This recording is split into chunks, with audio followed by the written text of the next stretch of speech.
So, today we move on to strategy. And again, to put in context, we're now in this middle part here of the framework that we're using, having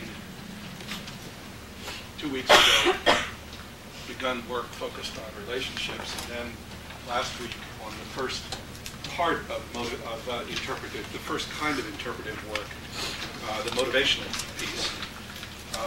And then this time we go to now the second part, which is the strategic piece.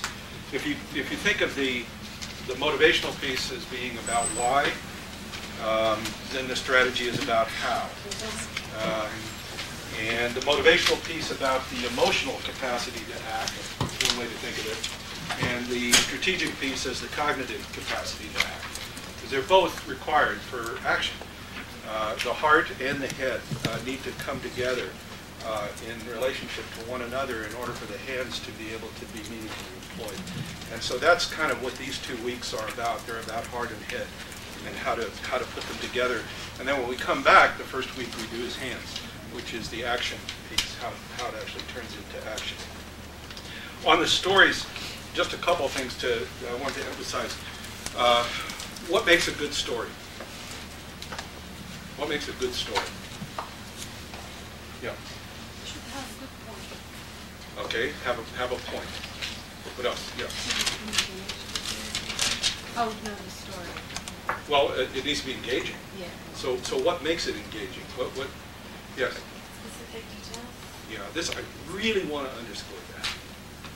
See, it's one thing to talk about something. It is another thing. It's one thing to tell about a story. It's another thing to tell the story. You know, when you tell the story, you're enacting it, and for it to become real, you know, it's like what the people look like and where it happened. You know, good story. It's rich in detail, because it's that richness of detail that allows you to begin to put yourself in that position and to be able to connect with it and experience it, and that's really, really key. Yes? Balance it with a simplicity. It should be a simple story, something that people can understand, not something that they cannot imagine. Well, that's right. I mean, and you want to draw people into an imaginative account, but we all know about Shaggy Dog. You know what, I don't know if in Iraq they have Shaggy Dog stories. You know what Shaggy Dog story is? No. No. They don't have them in Wisconsin either? Yeah, I guess where they have Shaggy Dogs. Shaggy Dog story is like one of those stories that just goes on, and it just keeps going on, and you know, and it gets more elaborate and more, and you know, it's like that kind of point? It may have a point, but usually the point is some silly point that wasn't worth the whole thing. You know, I mean, that's kind of the joke of it. But anyway, all right. Other things that make for a good story? Yeah, Katja? I just have a question. Like, what if you're not, like, I would be interested, for example, what was your story? Why were you interested in farm workers thing? Like, from what I heard from you, you weren't yourself from a farm worker background, and so you joined them for a specific reason. Like those kinds of situations where where you're not interested because it's like in your childhood this thing happened, but just you know, you believe it's right. Did I talk about that? Did I miss it? Maybe. Did I talk about that? I didn't talk about how I got involved in civil rights. Somewhat. No, civil rights. Not. It wasn't too detailed. I thought it was very detailed.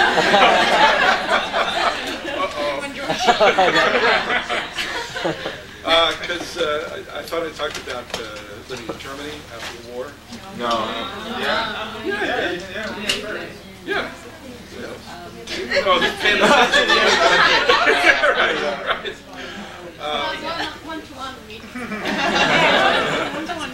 I talked about living in Germany, about the Holocaust. My father's work as a chaplain in the army, and growing up among Holocaust survivors, and how that was interpreted in terms of race and the meaning of race as an evil.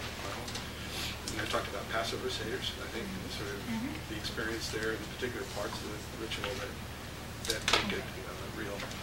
And then I think I talked about the connection with the young people who were doing this stuff, and kind of the way they were and how they were. Didn't I do that? You talked a little bit. Yeah. I might. But not memorably, I see. Yeah. Okay, well, I need to work on my story, I guess. Oh, well, I have some stories for later today that we're going to talk about. No, but I was actually trying deliberately to model exactly what I'm talking about by trying to be quite specific about what it is that moved me to get engaged with this stuff. Because I think it's very important, obviously. I mean, so I can see I need to put in more details and do some more of that. So we can do some. Yeah, Erin. I remember the part of your story that was about being at Harvard and going to and shifting focus. To Mississippi. Yeah, and I remember that probably because I really identified with it. So Yeah. maybe it was that different parts of your story that resonated with different people stuck with them. Oh, that's interesting. Like, yeah, because that's how I remember your story. Oh, that's, yeah. Well, that makes sense, doesn't it? Yeah. Yeah, I figured. But it's, I mean, I think that's also like amount of time. I mean, you did this in the very beginning of the semester, and I don't know if maybe you felt like maybe you didn't want to take up too much time. So, I mean, it's kind of hard, I think, for you, because, I mean, you described the experience in Mississippi and then how you went to the farm workers in California. And I think, I mean, it's a lot that happened to be able to talk about, I think, in half an hour or so. So maybe just more time needs to be dedicated to it. Well, I think I'm going to sharpen my details. No, this is good feedback because I think it's an important piece, and it's something certainly we're preaching. But I mean, the question still remains, what do you do if there's not like a nice little story that you... Oh, see, I'd argue that there always is. I think there always is. And I mean, I think that a lot of the work we do is retrieving those stories. And I think that sometimes we paper over those stories because there's pain associated with them. There's disorientation, or simply we don't know how to talk about them without re-experiencing some of the feelings associated with them, and we don't want to summon up those feelings with other people. I mean, there's a lot of reasons, but they're always there. I mean, there are experiences that shape us and form us, and we make sense of those experiences in different ways. And I think one of the most useful things that can come out of this class is to encourage people to do that kind of work in terms of connecting to their own sources of moral energy is the way I sort of think of it. In other words, what is it that moves you into this kind of work? And there's reasons. It's not just random. And their experiences and their people we work with and how they are interpreted. And I think, learning how to pull those things together. I mean, the examples that I gave of the Holocaust and the Passover and so forth, I mean, that's based on a lot of reflection about trying to understand why I was drawn to this stuff. And it's important reflection for me to do, because then I understand my own motivations better, and I can help other people understand them, and perhaps encourage them to understand their own better. So it's a critical piece here. And no, I would love to get together, Katja, and we can have a little story dialogue. And I'll bet you. No, I wish we had time to do it right now here in class, but we started with Carly a little bit, you remember, in the session. And it's work you can do with each other. Charles Taylor, who I've mentioned before, the Catholic moral philosopher, has this he makes this very important argument about how we have moral sources. We have sources for our moral convictions and the values that move us. And that the more we can connect to those and understand them and articulate them, the more powerful they become for us. This process of articulation, of putting into words that we can communicate values, is very important and very energizing. So, thanks, Katja, for raising it. Yeah. Professor, I've worked with the women movement, and in particular with heads of NGOs. And I found that women NGOs who couldn't deliver, they had, the head of them does not share the story with them at all. Or when you ask her why you are doing this kind of work, she does not give a specific answer. Huh. And those who can deliver and do a good thing, they immediately share their stories with others. Yeah. No, it makes, see, to me, there's nothing mysterious about that. I mean, because they're in connection with their sources of energy and motivation, and that engages more people, and more people is more power and more capacity. So it's not like just sort of, quote, touchy-feely. It's about kind of where the influence comes from. SIWA is a very interesting organization based in India, in Ahmedabad. The women's, it's sort of a combination trade union, community organization, advocacy organization, cooperative for women who work in the informal sector. And I was talking, a number of them were here, and their education director was talking about this question. She said, when new members join, the first thing they do is they work with them on their story. Because usually when new members join, they say, who are you? And they're so-and-so's mother, so-and-so's sister, so-and-so's wife, so-and-so's daughter. But who are you?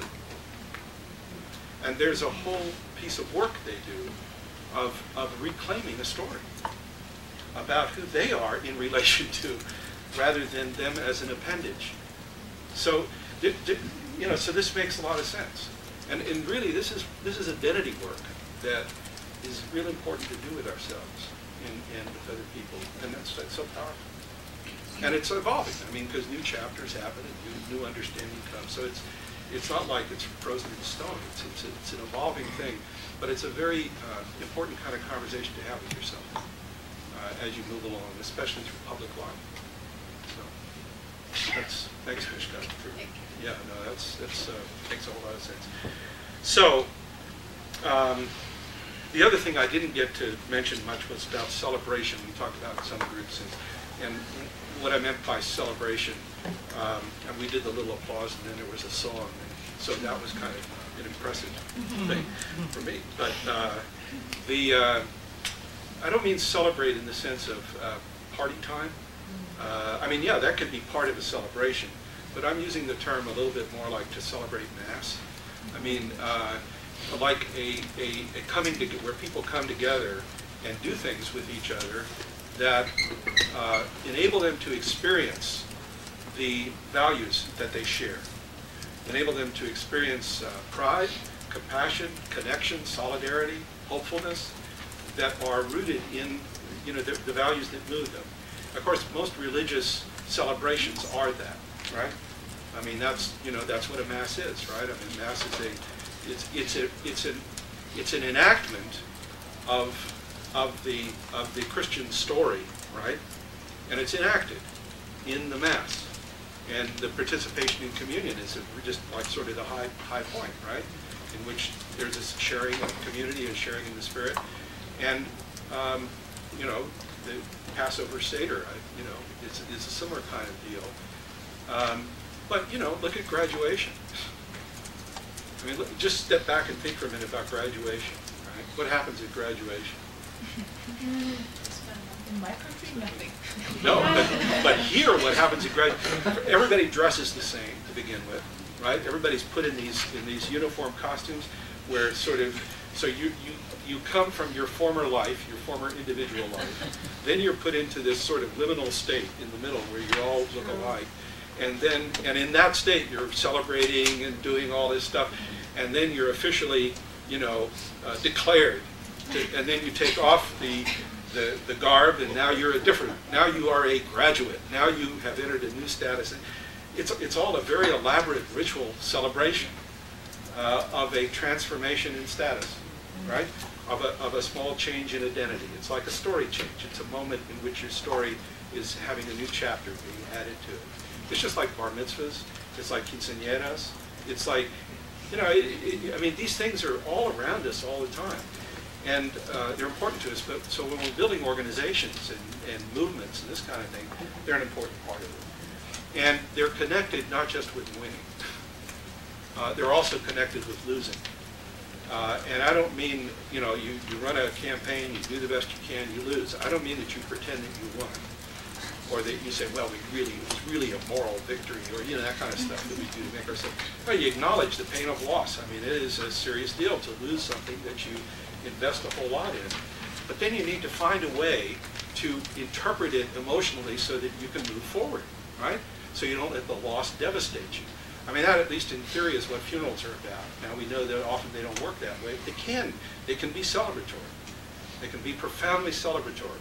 They're a celebration of a person's life and the meaning of their life, and give us a way to kind of process the loss together, so that then we interpret its meaning and we can move forward.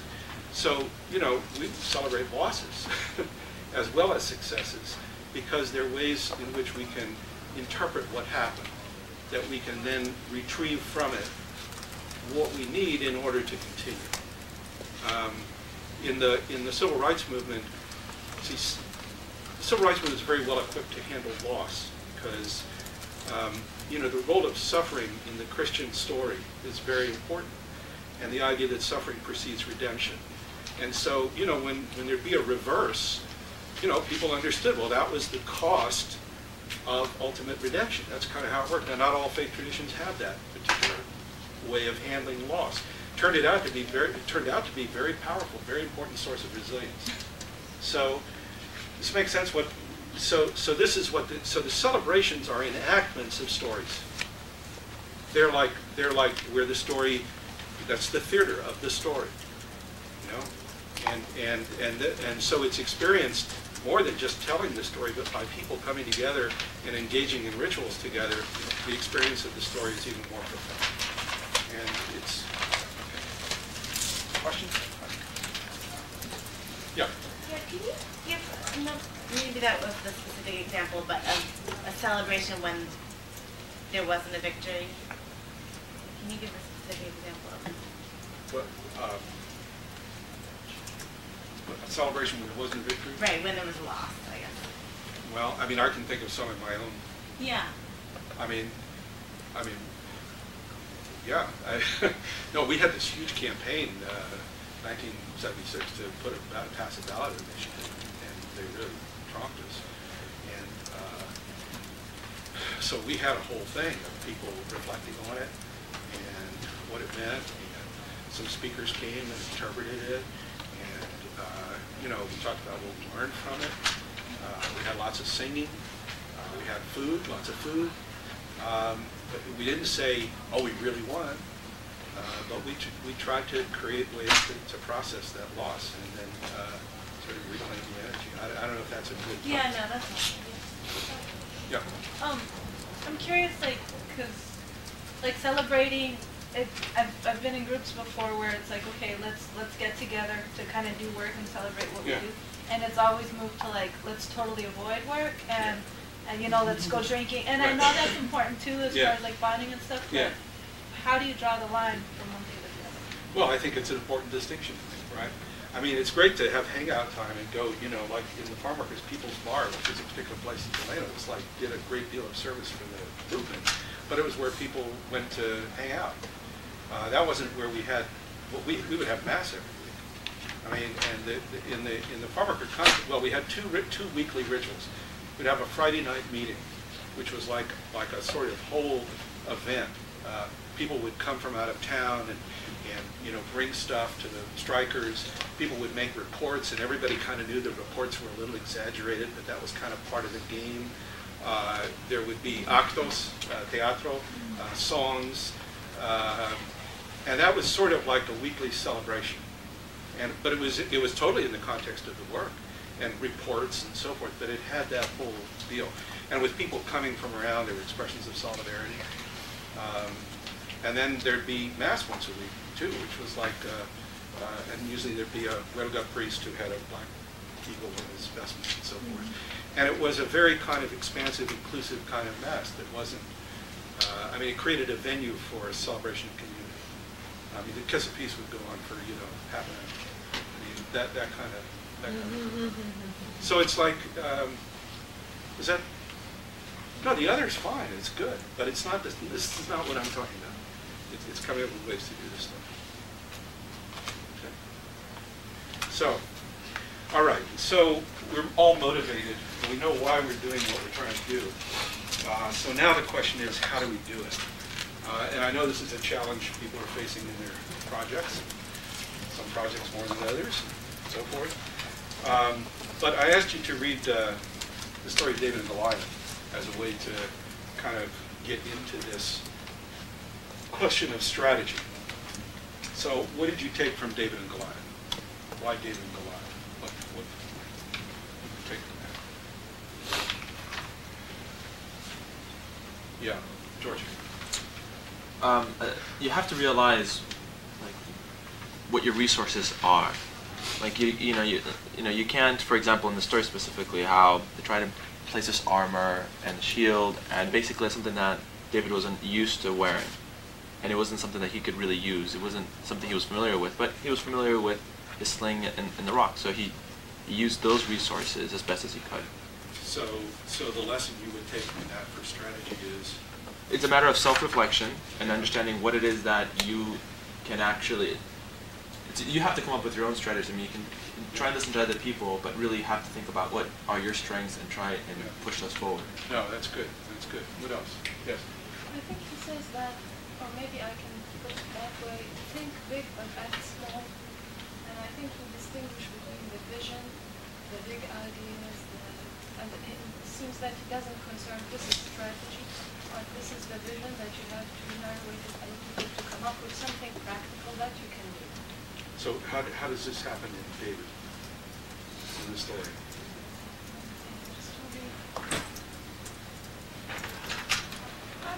I'm not sure, but this is how I felt when I look at it. It seems that you want to do something practical, something that you can really do. Yeah. It's not something that imaginable, imagine it. No, I think... You have to make it real. So think of strategy as something practical, you can do.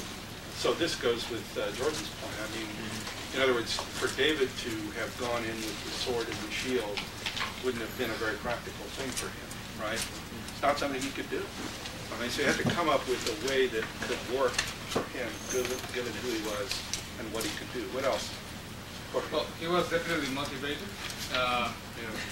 He was this big guy defying his God, the God.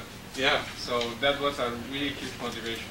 And then he used to kill lions, so he had this salient knowledge, like, okay, I know how to do it. And then this heuristic process of going from a lion to a giant. Yeah. So that's he had all of it. So three pieces: the motivation, the salient knowledge, and the creative recontextualizing that goes on in imagination. I mean, those three elements that were in the article that I wrote come from creativity theory. Because when I was working on strategy, I was trying to do like game theory and try to figure it out, and it didn't go anywhere because in game theory everything is known, right? And in most real-world strategic situations, almost nothing is known. Well, very little is known, and so you're a lot more in a domain of creative endeavor. And then those pieces turned out to be in the David story. I mean, which is kind of really interesting. And they're actually there, right? I mean, so the first one is the first one that Jorge mentioned was which one? The foundational one, and that's what we've been working on, and that's where we're coming from. And why do you think that's so important? I mean, because that's exactly where the story starts. I mean, David gets outraged, right, about the offense to the ranks of the living God, and there's no feasibility study at Mackenzie. There's no like, would it be practical to defeat the giant? The question of practicality doesn't come up at all. In fact, it becomes clear later on he doesn't even know what his plan is. So his first decision is what? He's going to engage. And I think that's very important to approach strategy from that perspective. That, see, my strategy may be different than yours, right? Our strategy may be different than yours, because the most critical piece of any strategy is the strategist's. Is the particular understanding, practices, knowledge that you bring, right, to the circumstances. It's fine to have a theoretical strategy that, might work for somebody, but that's what I got fed up with consulting, because I did some, and it drove me nuts, because I could always come up with these really terrific strategies for me. Only it wasn't me that was trying to do them. And it had to be theirs. It had to be of them. It was a different kind of thing. And so the reason the motivation stuff is so important is that it's out of that commitment, that motivation. What happens when you find yourself in harm's way? What happens to your focus? You pay attention. You really, that anxiety, you pay attention, you focus.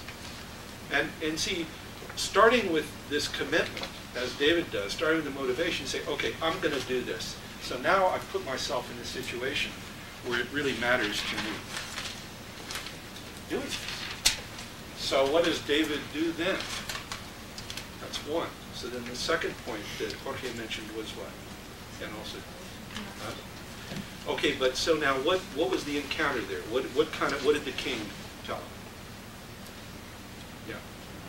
He told him to wear the armor and take the sword, and he said no, because he can't even walk in it, and so he took his sling. So, I mean, don't you often get conventional wisdom about how to deal with the powerful? Mm-hmm. That the way you deal with the powerful is to do more of whatever they're doing? I mean, this is exactly the king's advice, isn't it? It's you're gonna fight Goliath, so what you need is what Goliath has, weapons.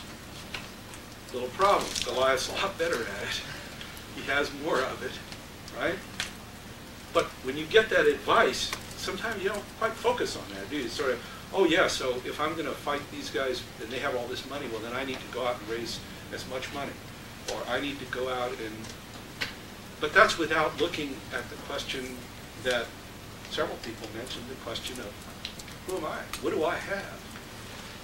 And so if I construct a strategy based on resources that my opponent has more of, then where am I? But the problem is, why do we listen to it? Why did David listen to it? Huh? Why did he listen? Because he listened to the king at first, didn't he? It was very important. He didn't just dismiss it out of hand. Why do you think he listened? Why do we listen? Huh?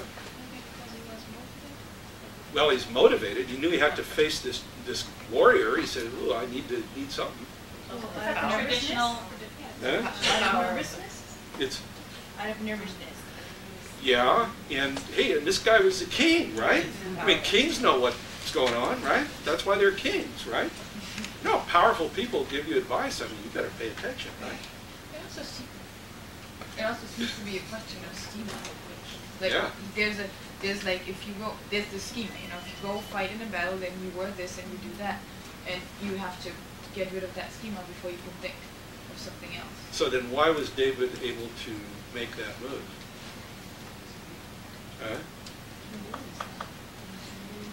He knew what he could accomplish and what he couldn't. Well, that's right.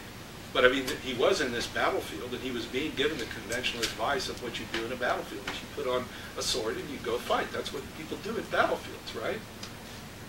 So what was different about David? Besides that he knew himself, what was different about him? Just objectively, what was different about him? He was too small to accomplish. He was small, yeah. What was his profession? He was a shepherd. Shepherd. Okay, see, he wasn't trained as a warrior. He was the only non-soldier present. Okay, think about that for a minute. See, everybody there was in exactly, that institutionalized understanding, right? This is what a soldier does. This is how it works. This is what we do. It's schema. And so David, because he was the outsider, could see with different eyes. And we talked before about the insider-outsider combination and why that can be so powerful. But David could see with different eyes. And because he wasn't a soldier, he could see resources and opportunities that none of the soldiers could see. And they may not have been for him, for them. Okay? So there's that piece. And then, of course, then that goes to the third. Now, David didn't build a strategy around something he didn't know how to do, though, did he? He was an expert. And that's important not to lose either. I mean, he built a strategy around something he was an expert at. He had it, And so it's not just like having a vague idea. It's kind of like really understanding what you're good at and getting good at it and building on what you're good at because that could pay off. And then, of course, the third thing then is, as Jorge said, the recontextualization, the reimagining of the whole scene. And that has a particular added advantage in that how did Goliath react? What happened when David goes and confronts Goliath?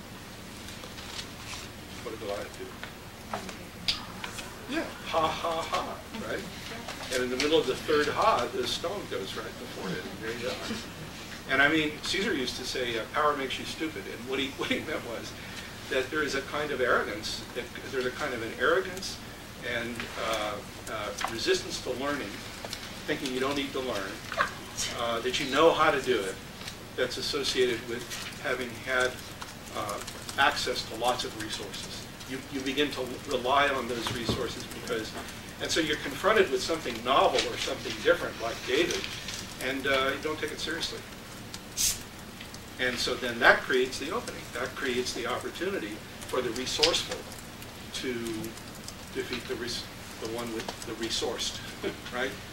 That's where the resourcefulness comes in. Yeah. Quick question: how do you see that in relationship to the fact that, I mean, David felt like, so he had the Lord's support, which I mean I think is a huge influence. I mean, he basically sounded like he was invincible. Like, oh, I'm gonna win. Like, you know, he was taunting Goliath and the Philistines as well. Well, so they're doing the yomamas there between Goliath and yeah, but I mean, so I'm wondering, like, how does, I mean, not, I wouldn't want to call it a sense of arrogance, but I mean, he was very sure of himself as well. But does that play more to motivation versus some other qualities? This is a great question. How do you distinguish between David's confidence and Goliath's confidence? What's the difference? That's a really good question. Let me just hear from somebody we haven't heard from. Yeah, Paul. I think part of that in David's story is that outlook, that constructing your own narrative, and the way that he was able to kind of view the situation with a positive strength, with admiring and kind of counting his assets and resources. Sometimes that might help. That probably helps him. So his confidence would be rooted in what? In his perception of the situation. Okay, but you were saying something else. You said something else too about. You said something about the perception of his assets. Of his assets and resources. So there's some like self-knowledge involved there. Yeah. But looking inside yourself to see what positive aspects you do. So Goliath didn't have self-knowledge. I mean, no, it's a very interesting question to pose. Yeah, Federico. Yeah, I'm just wondering if moral persuasion or moral influence gets you a win all the time. So based on this story, I almost felt that there's moral piece to it that is confusing too at the same time. Well, what's the mechanism at work? In other words, how does the moral dimension play out in here? How does the moral dimension play out in terms of strategy here? Yeah. I think because for David, he relied on his knowledge, which Okay. is good. While Goliath relied on his ignorance. That's how it turned out. That's right. He's so arrogant to the limit that he rejects something that he doesn't know about. Yeah. So he that's- sees novelty, and Yeah. he says, "I don't need to bother with this Yes. this because is- I know yeah, how it works." Because I know. Now, Well, does so- David? Well, this is interesting. Does David, when he accepts that, when he says he's going to go, does he indicate that he knows how he's going to do it? He doesn't, does he? In fact, he's vulnerable to the king's suggestions, right? So then, what have we learned about David? That's why he listened. Huh? That's why he listened. Well, he listened to the king, but then he rejected it, right? So, is he a guy full of certainty about how he was going to do it? He No. investigated the truth. See, what's interesting is he has the courage and the motivation to put himself in the situation, and his confidence seems to be in that he could learn how to do it. In other words, it's the learner versus knower. It's sort of Goliath, I know, don't bother me with this stuff because I'm a warrior and blah, blah, blah. And David, I've never done this before. Gee, maybe this, maybe that. There's a deep level of confidence that, see, there's a kind of confidence associated with knowing how to do a particular routine of something. You know, like, say, a teacher who knows how to do the lesson plan, okay? And your confidence rests in that routine. There's a deeper level where you know that there's multiple routines. And you have learned that you can learn what to do in that circumstance. That's when you become a teacher as opposed to a person who runs a lesson plan. And because that confidence is very fragile. The other confidence, the deep confidence, is very important. And I think it does connect to self-knowledge. And I think for David it connects to his connection to God. I mean, in the story, now you can interpret that religiously, you can interpret it non-religiously in the sense that he's able to access sources of motivation, transcendence, energy, that lifts him up and allows him to face a situation where he doesn't have all the answers, but he doesn't lose himself. He actually mobilizes himself to find the answers. And that's kind of where the courage comes in, and I think that goes back to the motivation. And you know, in creativity theory, I mean, what they show is that motivation is a major factor. I mean, when you look at, like, for creative output, because it's that enthusiasm and energy that gets the brain considering alternatives and options and not retreating into a rigid way of doing things. So there's a way in which that moral stuff plays out because it energizes the creative thinking. And it becomes a source of courage so that then you can learn. Does this make? Yeah. I mean, because we have more stuff to cover, but I want to. Yeah, go ahead. Oh, too bad. I also sort of think of it as David could see the outcome before the outcome was before him, and I take that, you know, from listening to different people, like athletes who say they run the race before the race, and they see themselves winning the gold medal. And it's sort of setting your sights on the thing that you want so much that you can actually accomplish it in your mind before you actually accomplish it. But now he can't really picture how he's going to do it. No, he doesn't picture how he's going to do right. it. He just pictures himself doing it. Well, good. Interesting. He pictures the outcome too, because he talks about how, you know, it says, I'll strike you down and cut off your head today. I will give the carcasses of the Philistine army to the birds of the air and the beasts of the earth. Pretty specific. Very concrete. Yeah.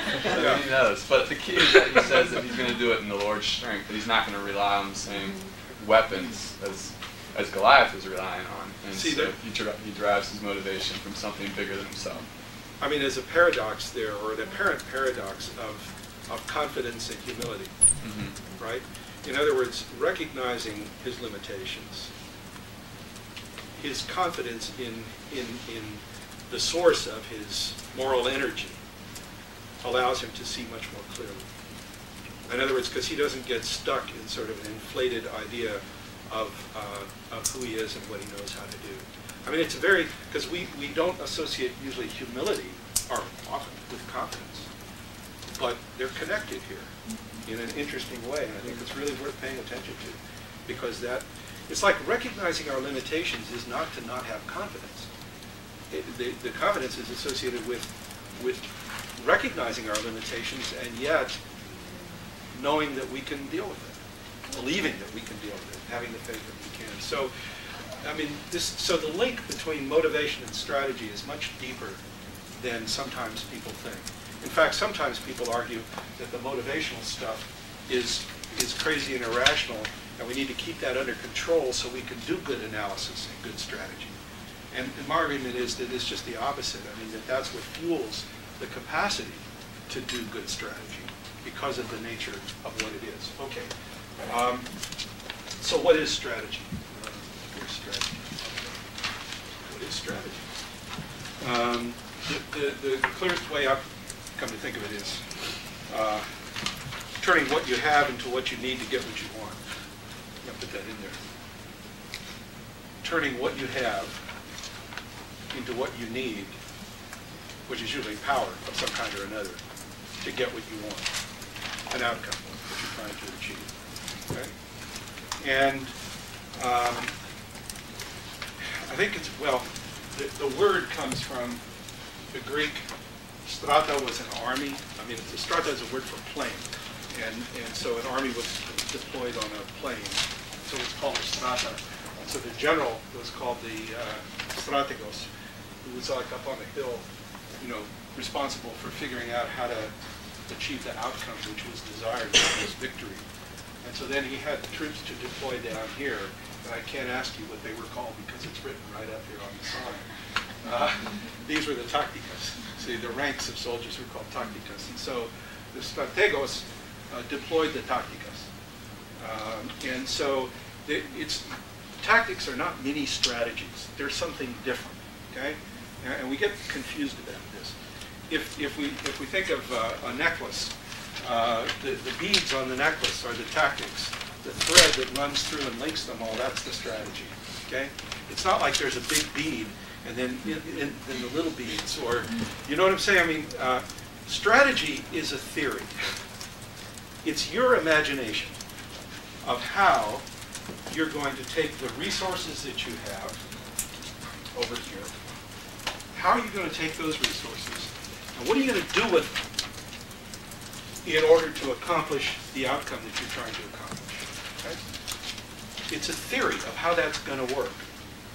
And the specific activities that you undertake to do that, well, those are the tactics. Those are the tactics. So what does it mean? What makes a good tactic or a bad tactic? If you have a good strategy, bad strategy? Anybody else? Huh? What makes a good tactic, bad tactic? Yeah. You build upon, one move builds upon another, regardless of if it's a failure or a success. Okay. You take that move and you build upon your knowledge and keep moving forward, and the strategy is kind of like a little outline. Okay, so yeah, so let's say, no, and I think it's consistent with what you're saying. So like a petition campaign, is that a good tactic? Depends on what? Huh? Okay, the outcome, and what else does it depend on? Your own resources, right. So what kind of outcome are you trying to achieve? What resources do you have? So it may be a good tactic, it may not be a good tactic. It depends on whether it moves the strategy forward. And see, we really get screwed up on this stuff sometimes. It's like, oh, somebody does something we don't like, so now we're going to have a picket line. Or now we're going to send letters to so-and-so. I mean, we have these kind of very institutionalized versions of swords and shields, you know, of tactics, and we sort of say, oh, let's do that, without thinking. Well, what is the connection between that and what we're trying to accomplish and what we have? And it's just, you know, just reflect about organizational experiences you've had that wind up where the tactics drive the strategy, where people say, oh, we know how to do that, so we'll do that, without a real analysis of what's the theory. How is it that doing that is going to actually influence the other? It's kind of like, yes? I would just think, what just came to my mind when you said that was that I think in my project particularly, the tactics that we're choosing are the ones that are most accessible to us.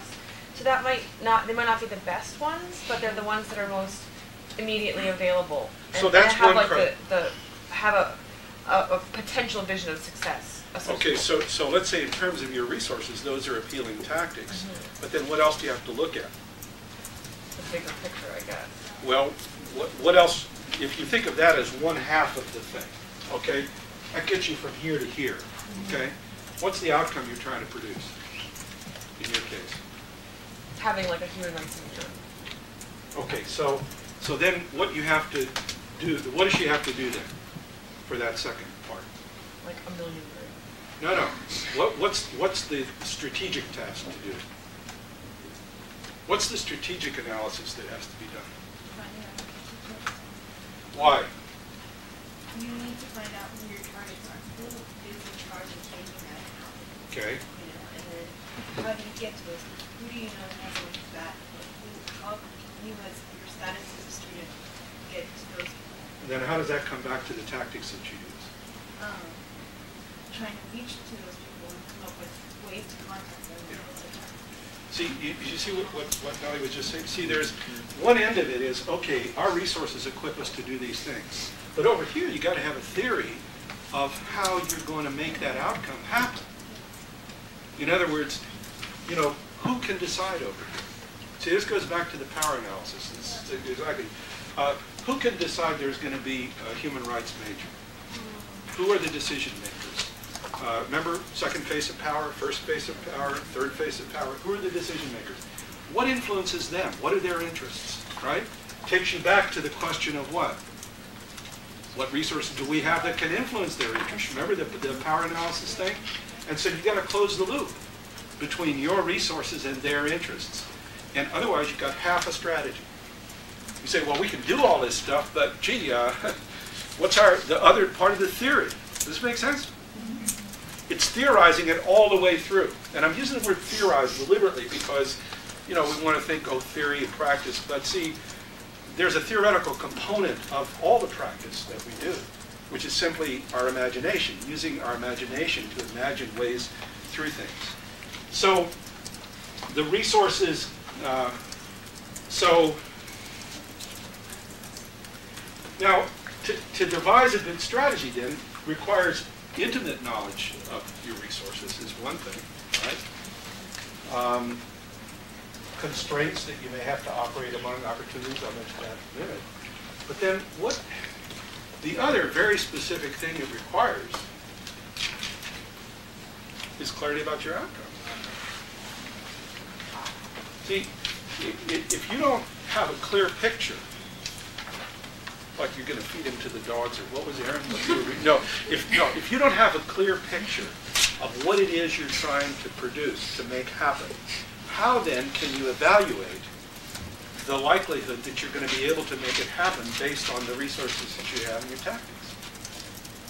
I mean, and this may sound kind of obvious, but is it? I mean, why would you want to, I mean, how would you go about building a building if you knew that, trying to figure out the best way to build a building, if your picture of the building you were building was sort of a generic building? Okay? I'm going to build a building. Okay? Well, I know I need some money. But is it 3 stories? Is it 1 story? Is it commercial? Is it residential? Is it... Don't you have to answer all those questions to be able to actually figure out what... Well, so now if you shift over to our kinds of, the kinds of work that we're doing, what's the equivalent, of an outcome that's really concrete and specific that you can really be clear about? Yeah. What's your long-term vision or anything that you see happening? It's kind of I think with organizing, it's kind of a time. So give an example. So like with me with the ed pick, like my vision is to create this semester so that next year in orientation there'll be a bunch of people who are there with resources and a conference. Describe the orientation. Probably, Star Auditorium filled with, I would say, 50 to 60 people, professors involved, and an outline for the upcoming year, and I kind of have this vision of just a lot of people with an interest in education and some strategic partners and community groups that would be there and kind of realize this is the resources with a list of courses and options and a handbook for people to actually think about, who are interested in education, to think about, the things that are available to them, not only here, but at other schools too. So. And this would be, how long a session would this be? An hour. Just, it would be an hour probably followed by a half-hour reception. Oh, so it'd be pizza. Food? Yeah. People like food. I like food. Food works. But that's definitely something I would now, think of. What's happening as she gets more and more specific about this? Oh, I'm like, when is it happening? Yeah, right. That's one thing. That's It has tremendous motivational power. Yeah. See, because it's you can picture it. It wasn't, in the Exodus, it's not like go to this promised land. It was there will be milk, there will be honey. It's very, very specific. You can imagine it, you can see it. It becomes real in your imagination. So certainly it's motivationally powerful. What else as she got more and more specific? There was light in her face. Enthusiasm. Boy, you could pick up her enthusiasm, right? Because she was seeing it. And that's like, it's just good. What else? Yeah. Well, with everything she mentioned, it became clear what you needed to do to get there. Like when you say you want to have a handbook, well, you got to produce it somehow. Yeah. If you want professors involved, well, you got to get them involved somehow. So I guess for you, by describing it better, you know what the elements are that you need to make this happen, and then you can strategize. Yeah. No, I mean, that's really it. But if you don't do that work of fleshing out concretely and specifically, well, then you're kind of wandering around and where do we focus, and now why don't we do more of that, of really fleshing out concretely and specifically what the outcome is that we want? Why don't we do more of it? What do you think? What blocks us? Yeah. I'm just thinking of my project where we have the goal, 2 different goals, but one is to meet with Teresa Murray, and I'm thinking we don't know enough about her, and what will the meeting actually look like, and what will we be specifically asking for? And I feel like we haven't done that yet because we haven't gotten to a point where it's become that real yet. But if it were to become more real to us now, then it would be easier to get to that. So why? What blocks us from doing it? I think we've been, well, maybe fear, but also I think we've been too busy to do all the work of it. Doesn't really. We kind of know we're going over here now. We may want to wind up over there, but we're very busy getting over here. So let's not stop and figure out. No, I mean, and that certainly can happen. But Aaron? Well, if we haven't convinced ourselves that we want to get there, then it's going to be very difficult to convince others. So even if there's that kind of 10% doubt of, is this really what I want to do? Maybe I want to go in another direction. It's going to be really difficult to sell followers or other people on the goal. Yeah. The other side of the coin will be that you should be confident in yourself to show some vulnerabilities or some shortcomings from yourself, and in order to sit with a group of people and begin thinking as a group. Sometimes we don't like to delegate, and we can flesh it out by ourselves. Yeah. But then when we don't get to this deliberative process, then probably we won't get to all the details. I mean, it can be a tremendous amount of fun to sit around and do this. I mean, engage everybody's imagination and figure out, well, what's it going to look like? Well, what kind of food are we going to have? You know, what band is going to play in the celebration? You know, no, I mean, it becomes, it's a way to get lots of people. It's not just your vision, right? But what holds us back from doing this stuff? I mean, maybe that we're too busy, and I think there's a reticence to commit, actually, that may hold us back. Where it feels like, well, if we get that specific and concrete, then we kind of really have to make it happen. And if we have to change, well, then that's a bad thing. See, you know, and this may be a bad example, but the airlines, you know, they do these elaborate schedules, right? What do they know when they're doing the schedule? What do they know for certain? You're not going to be able to follow it. Yeah, it's going to change, right? So then why do they do it? They know it's going to change, so why do they do it? People need, because they know people want it. Yeah, but why else? Why do they do it? What's the point to start from? Yeah, and see, that way, so along comes a storm front, right, or something, and then you can be mindful about what you're changing. You can then adapt because you have a framework to handle the changes and the uncertainty. But if you don't have a framework at all, and because you're afraid that you're going to lock in stone and it's not, well, but then you have no way to change. I mean, again, it's one of these little paradoxes where the clearer you are about the outcome that you're trying to accomplish, the easier it is for you to handle change because you can adapt, because you know what the costs and the benefits are, you know what the trade-offs are. Does this make sense? Now, that assumes you don't get stuck saying, this is the one way and the only way. Because any time we imagine the future, it's based on a set of assumptions and a set of guesses, and we learn more as we move along. And that's the other point I want to make about strategy. When do you do strategy? Yeah, you do it all the time. It's strategic action. It's not strategic planning. I mean, I'm not against strategic planning, except that I think people misunderstand it and think that that the enterprise there is you're going to come up with this prediction of the future.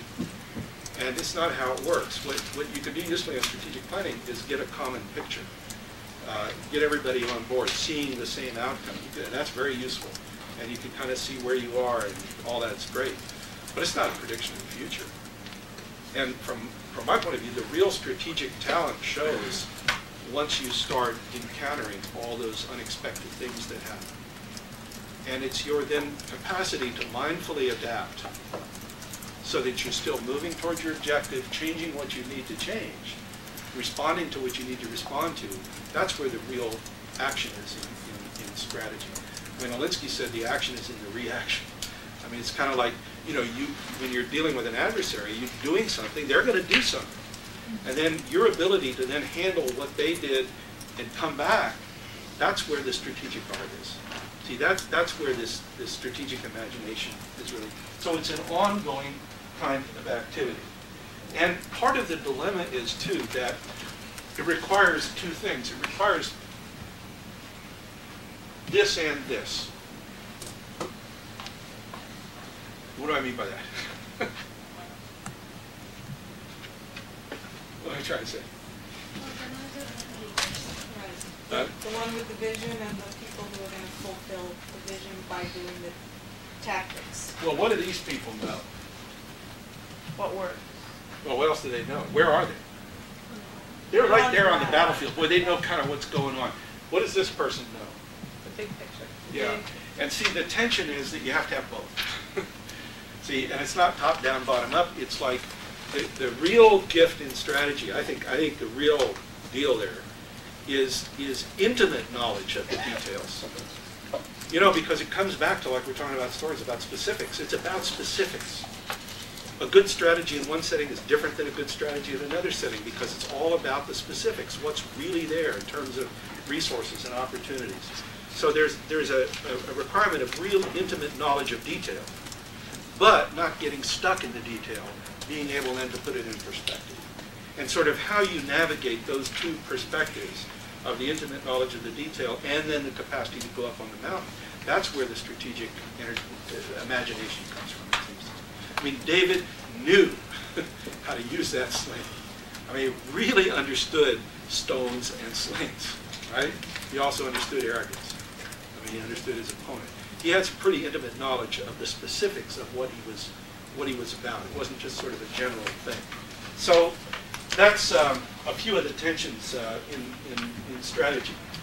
And I guess the other thing to mention about it is that getting up here is about, you know, we've talked a lot about mindfulness and about intentionality and about agency and about getting to places where you can make choices. That's where this is. And that's another reason why it's kind of scary. In other words, strategic is the opposite of habitual. Does it make sense? Yeah. Strategic is the opposite of habitual or reactive. Okay? In other words, to just respond to a situation as you always do, which is what Goliath did, that's habitual response. It's not thinking. It's not mindful. It's not cognizant of the circumstances, right? Or just kind of getting angry, or that's not thinking either.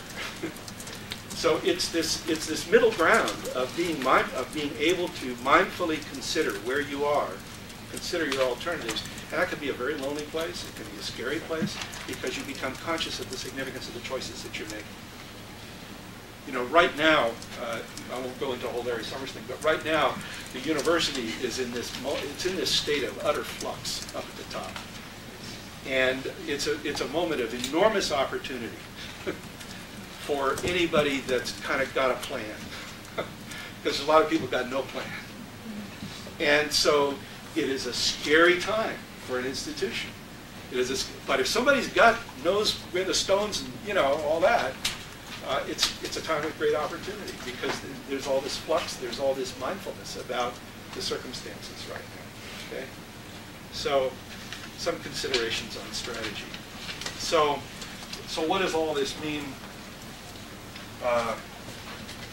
Where? Yeah.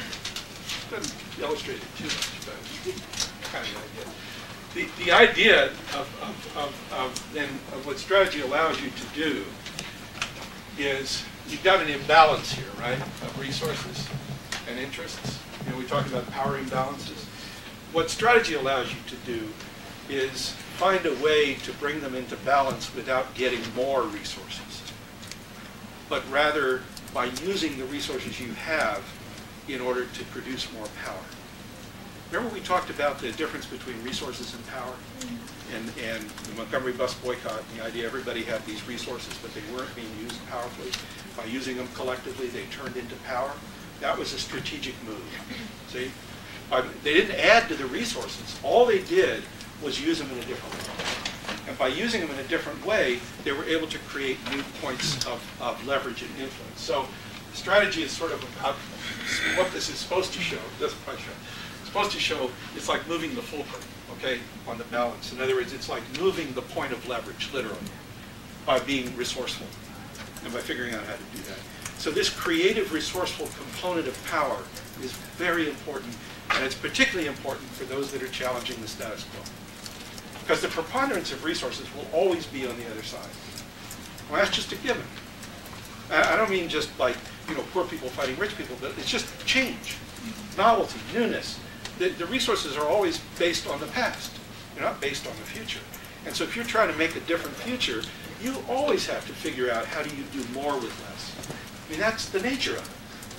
I mean, you know, so your creativity, your resourcefulness is this enormously important resource for you. And that's why spending. So, you know, if the motivational stuff is all about the heart and emotion, this is all about creativity, right? The strategy is all about creativity, and creativity based on real understanding of what's going on. So now, a way to think about what happens in strategy. Now, we're not going to have a lot of time for this, but one way to think about, to break it down a little bit so you can get more focus to doing strategy. There are always questions of targeting, okay? And targeting meaning just choice. In other words, okay, you never have enough resources, right? That's a given. Never have enough resources. So then, what do you have to do? You have to choose how to use the resources that you have. Can you use them? Haven't you ever been to a meeting where you're trying to, what do we do about X? And so then you come up with a list of 43 things. Not 43, maybe just 7. That was biblical numbers, you know, like the ages. But you come up with a bunch of things, right? And so then the decision is, well, we'll do that. And then you leave. And then what happens? Nothing. Because no choices were made. See, strategy requires you to choose, to say, we're going to do this, but not these 6 things. We're going to do that one. Why do you have to make that choice? You don't have enough resources to do all 6 things. You can't focus on all 6 things. And so, but then, again, that's scary. Salud. But then that's scary, right? Because you've got to commit to this. It might be the wrong choice. Better not to make a choice. Let's just do everything. I mean, and you know, and you better make a choice. And if it doesn't work, you change it. Yeah. Yeah. I was wondering about the role of the leaders in implementing a strategy. I was thinking, you know, in this imbalance between power and resources, what about if we have 2 different organizations with the same strategy? Yeah. But we have 2 different leaders. Yeah. What do you think about, I don't know, the role of the charisma, the role of the degree of convincement that a leader has over the organization? Well, what would, if we were looking at, where would we consider that on this chart? Where would we take that, huh? Somebody said. Yeah, it's a resource, isn't it? It could be a resource. I mean, in other words, a group has a particularly inspirational person, could be a great resource. Could also be a problem. I mean, it depends kind of how it goes. But you're thinking about, oh, well, what's a resource? So if your leader was not charismatic, then you wouldn't design a strategy around cameo appearances of the leader in all these places, right? You would design a strategy around appearances of all the people, and maybe you downplay the leader. But over here, you got this charismatic leader. Well, then, but then that also has a price, right? Because then the charismatic leader thinks that it's all him, and then you have other problems. You need anchors. Yeah, no, exactly right. No, but I mean, I think that's right. So it's a question of looking at your circumstance. The other thing you look at is your well. No, I'll get to that in a second. So targeting, and so targeting is about choosing. You know, what's your constituency? Who you trying? What resources you're trying to focus on? What's the outcome? Clarity about the outcome, the concrete, specific outcome. If the outcome requires decisions made by somebody, who are you going to focus on? Where does the buck stop? Who do you hold accountable? How do you take it out of the third phase of power and the second phase of power and put it in the first phase of power, so that there's someone clearly responsible that you're trying to influence? So, tactics you choose. Why choose these tactics and not those tactics? A second consideration is timing. Timing. What do you do first? What do you do second? What do you do third? Are there things that if you do first, make it possible for you to do something else second, right? Or are there things if you do it first, you can't, it precludes doing so. There's sort of sequences. There's also opportunities, and opportunities are very, very important. I mean, opportunities, the way I'm going to think, an opportunity is like something that happens outside your control that all of a sudden increases the value of your resources. I mean, it's like, so if you have a grain storage, and all of a sudden there's a famine, you didn't do anything, but all of a sudden your grain storage is worth a lot. Now, you know, they have a saying in Spanish, no pan no se viene a ver solo cuando tiene tuna, which means that people don't come and look at the cactus except when it's bearing fruit. Now, so what do you think that would apply to? That was when politicians would come to the barrio just before the elections, right? That was when the cactus had some fruit. And so people would come. Well, the other side is that that's an opportunity, right? That's a moment in which those resources are worth more. And so those kinds of opportunities occur in time. And so timing in strategy is a very important sort of recognizing when you're going to have the maximum influence for the and then of course the choice of tactics. Yeah. Minsberg says that errors become opportunities, and I didn't get that phrase. I don't know if I'm taking out of context, but he was talking errors become opportunities and limitations stimulate creativity. And I didn't get why errors could become opportunities. Is it about the strategic failures, like that we talked, like yeah. Where how to transform those in opportunities? Into opportunities. Because usually I believe that opportunities are come from the environment, not from yourself. Yeah. I didn't get that. I don't know. Anybody have? Yeah. I think maybe like if you were expecting something and you're expecting a certain outcome and maybe you messed up so you didn't get the outcome, but maybe from that outcome something else came up, or something that you never would have thought of because you had your eyes set on that outcome. Okay, that makes sense. That's good. Thank you. That's great. Yeah. I can just stand back here. No, that's great, David. Thank you. Yeah. There's two other things I want to cover just before we hand over.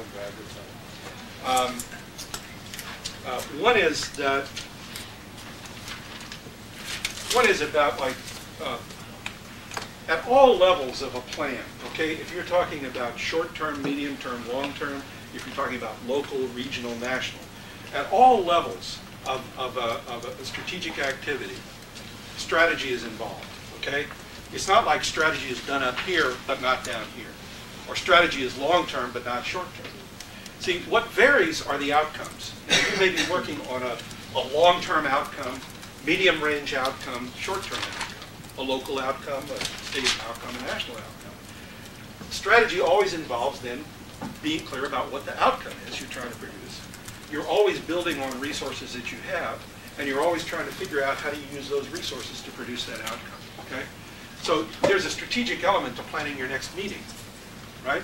And there's a strategic element to planning how you're going to change the world. I mean, it's the same elements of outcomes, resources, and strategy, and putting together of tactics. It's just at different levels, at different scope. And so they get nested within each other when you have good strategies. So it isn't like finding the big strategy and then the little tactics. I just want to make that point. The other point is about strategic capacity, which is about creating the conditions under which you're likely to be able to do better strategizing. Okay? Because strategy rarely happens, it's rarely done by one person. You look and more of the literature now is showing that more and more strategy is the result of teams, of interactions, of people consulting with other people. And who's part of that matters a whole lot. Whether you have a mix of people, whether you have people that know the detail and know the big picture, the whole thing matters a whole lot. Because what you're trying to do is create a team, a context for strategizing that includes motivated people, that includes relevant knowledge, and that includes a way to creatively learn. And one of the things we learn is that the more diversity, the more the creativity. And so it's a kind of a dilemma, because usually the more diverse a team is, the more creative it will be, but the harder time it'll have performing. Okay? And so there's a tension there to balance and to figure. And I just want to read you a short thing here, because I have about a minute for this, of how we strategized the march to Sacramento. We were striking in Delano. We've been on strike for the winter. And we had figured out we were going to do a boycott of Shenley Industries, a big liquor company. We didn't know if the boycott was working or not. It was wintertime. It's very grim in Delano in wintertime. And the Central Valley, there's this tule fog. It just descends over everything. And the vineyards look like skeletons. You know, they just kind of like dead grapes hanging off them. It's a very dreary kind of time. And so people's morale was not great. And so Caesar got a bunch of us together, went over to Santa Barbara, where our morale went up immediately, because that's over on the coast where it's sunny. But and the idea was to figure out So what do we do? How do we move this thing forward? And these are from my notes of that. As proposals flew around the room, someone suggested we follow the example of New Mexico miners who traveled to New York to set up a mining camp in front of the company headquarters on Wall Street. Farm workers could travel to Schenley headquarters in New York, set up a labor camp out front, and maintain a vigil until Schenley signed. Schenley was this liquor company, owned 4,000 acres of grapes in Delano. We thought the Kennedy family owned it. They didn't, but it became a good target for us. Farm workers could travel to Schenley okay. Someone else then suggested they go by bus, so rallies could be held all across the country, local boycott committees organized, and publicity generated, building momentum for the arrival in New York. Then why not march instead of going by bus, someone else asked, as Dr. King had done the previous year, which was Selma to Montgomery. But it's too far from Delano to New York, someone countered. On the other hand, the Schenley headquarters in San Francisco might not be too far, about 280 miles, which an Army veteran present calculated to be done at the rate of 15 miles a day, or in about 20 days. But what if Schenley doesn't respond, Chavez asked. Why not march to Sacramento instead and put the heat on Governor Brown to intervene and get negotiations started? He's up for re-election, wants the votes of our supporters, so perhaps we can have more impact if we use him as leverage. Yes, someone else said, and on the way to Sacramento, the march could pass through most of the farm worker towns. Taking a page from Mao Zedong's Long March, we could organize local committees and give pledges not to break the strike sign. Yes, and we could get them to feed us and house us. Someone said. And just as Zapata wrote his Plan de Ayala, which is like a manifesto in the Mexican Revolution for Liberation, Luis Valdez suggested we can write a Plan de Delano, read it in each town, ask local farm workers to sign it, and to carry it to the next town. Then Chavez asked, why should it be a march at all? It will be Lent soon, a time for reflection, for penance, for asking forgiveness. Perhaps ours should be a pilgrimage, a peregrinación, which could arrive at Sacramento on Easter Sunday. And that's what happened. And the march, as it got going out of Delano, it got more, it began to get more and more attention, publicity, people coming to it, bishops authorizing people to go participate, being struck with the sacrifice of the whole thing. And 3 days south of Sacramento, the phone rang, and it was Schenley's lawyers saying that they didn't want to risk our turning this into a huge anti-Schenley thing in Sacramento when we got there, so they wanted to sign a contract with the union. So when we got to Sacramento, we had the first really farm labor contract in history in California, and we had 10,000 people there, and quite a celebration, as you might imagine. So this is like a flavor of how strategy can work and be done when you've got a mixed set of people around the table. So we're, Paula? I just have one more comment. Hui presented to our section that the character in Chinese for busy, the two components are heart and death. So that's something maybe to contemplate, that when we think we're too busy. Yeah, heart and death. Ooh, okay, well that's midterms. All right, that's midterms, yeah. No, we're over time. So I have one other story that I'll tell next time. But we'll see you in a second.